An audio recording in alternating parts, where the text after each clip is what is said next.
આ તરફ અમદાવાદમાં 2.5 વર્ષ બાદ આજે જેલ મુક્ત થશે તથ્ય પટેલ। ઇસ્કોન બ્રિજ અકસ્માત કેસમાં સુપ્રીમ કોર્ટે જામીન મંજૂર કર્યા છે। તથ્યના પિતા પ્રજ્ઞેશ પટેલ તથ્યની જામીન અંગે નિવેદન આપ્યું। જે થયું તેનું અમને દુઃખ છે તેવું તથ્યના પિતાએ કહ્યું।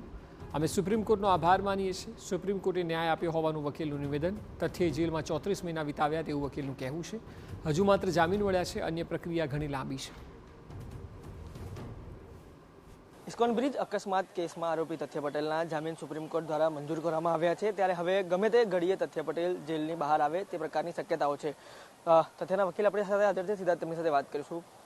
નિસારભાઈ, સુપ્રીમ કોર્ટ દ્વારા જામીન મંજૂર કરવામાં આવે છે, શું સમગ્ર પ્રક્રિયા રહી અને અત્યારે શેની રાહ જોવાઈ રહી છે?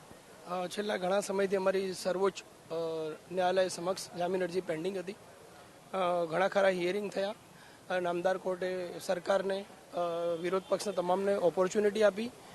મીનવાઇલ નામદાર કોર્ટમાં એવી રજૂઆત થઈ સર્વોચ્ચ અદાલતમાં કે કેટલાક સાક્ષી ચાલી જાય પછી આના પર નિર્ણય કરો તો સારું। નામદાર સર્વોચ્ચ અદાલતે અહીંની કોર્ટમાં સાક્ષી ચાલી ગયા બાદ લગભગ 28-30 સાક્ષી ચાલ્યા બાદ નામદાર કોર્ટે જામીન પર હિયરિંગ કરી, સુનાવણી બાદ અમને જામીન મુક્ત કર્યા છે। પણ અમને જે ઘટના થઈ એને અમે ખૂબ જ દિલગીરને દુઃખ વ્યક્ત કરીએ છીએ। ઘણા સમય અમે જેલમાં રહ્યા, ખાસા 34 મહિના જેવું જેલ કાપી છે। હજી અમને જામીન મળ્યા છે। કોર્ટમાં કેસ પેન્ડિંગ છે। સુપ્રીમ કોર્ટે અમારી જોડે ન્યાય કર્યો છે।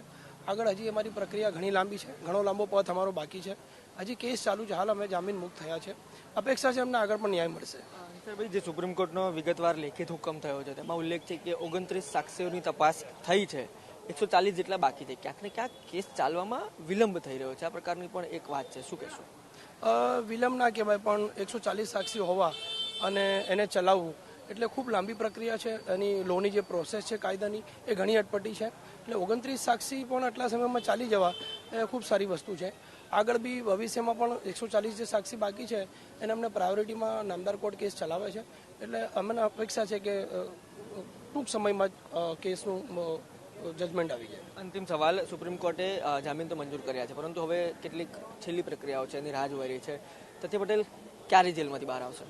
અમે અપેક્ષા રાખીએ છીએ કે આજે નામદાર સર્વોચ્ચ અદાલતે જે જામીન આપ્યા એની જે પ્રોસેસ છે, જામીન આપ્યા પછીની અહીંયા એમનો ઓર્ડર એટલે કે રીટ અહીંયા આવે, રીટ આવ્યા બાદ આજે રીટ આવી જાય એવી અપેક્ષા છે અમને।